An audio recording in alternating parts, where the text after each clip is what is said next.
It's over. Summer's over. Which also means the summer movie season is over, and this has been somewhat a lackluster year.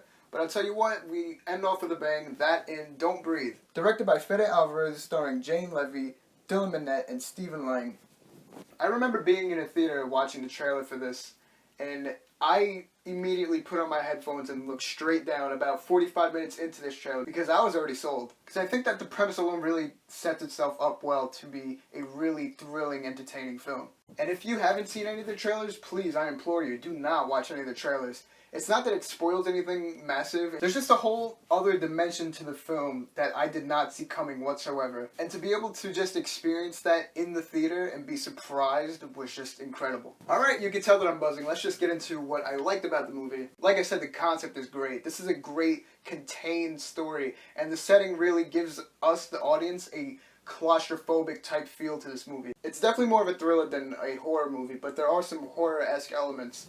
And I feel that some of the jump scares in this movie, it's so refreshing too. The jump scares in this movie are effective and they work within the movie and the story that they're telling. It's never a jump scare where someone taps them on the shoulder. You just get that loud sound and, you know, they just turn around and it's just like one of their friends. It's never that. It's a effective use of the jump scare. There's some exceptional camera work in this movie.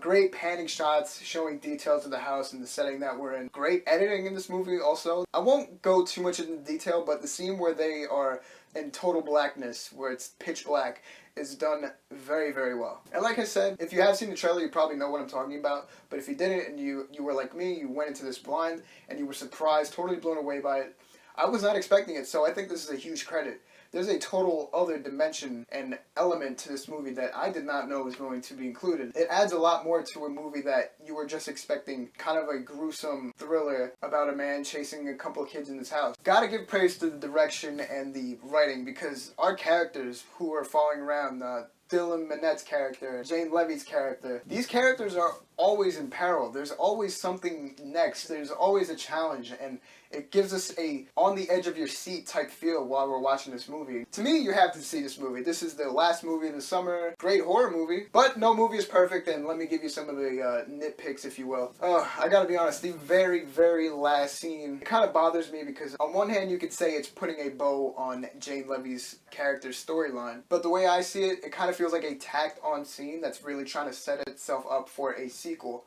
and I'm not a fan of that. This movie is a great movie, and it needs to be a standalone movie. Please let's not have a sequel for this movie. Look, not to look too deep into this because this is a horror movie after all, and you know, I'm not expecting like great characters when it comes to horror movies, but let's be real, the characters in this movie are so one-dimensional. I feel that Jane Levy's character is the one that gets the most, so she gets a pass. It's not like her character is bad, it's just pretty one-dimensional, I will say. We, the audience, kind of get behind Dylan Minnette's character because he's kind of like the good kid of the bunch. Again, pretty one-dimensional. I'm not even going to get into the character of Money because he is just in every horror teen movie ever. But I will say, to end the negatives on a positive note, it gives a little bit of backstory to each of these characters and it just puts us into the action immediately. And I will say that even though we don't know a lot about this blind character, we don't even know his name, I think that serves the movie in a positive way. I'm sure you can tell by my mood that I had a really good time with this movie. So, that being said, I'm going to give it a very traditional 8.5. Please go see this movie. This is a very, very solid movie, and I guarantee you will have an amazing time with it. Okay, Don't Breathe. Did you see it? If you did, let me know in the comments below. Let me know what you think. If you're new to the channel, please subscribe. You can follow me on Twitter at 5th Row Reviews. Message me there. Tell me what you thought about the movie as well. I have a very special video coming out next. Please stay tuned for that. This has been your boy Scuba Stitch from the 5th Row. Thank you for watching another one of my videos. I'm gone.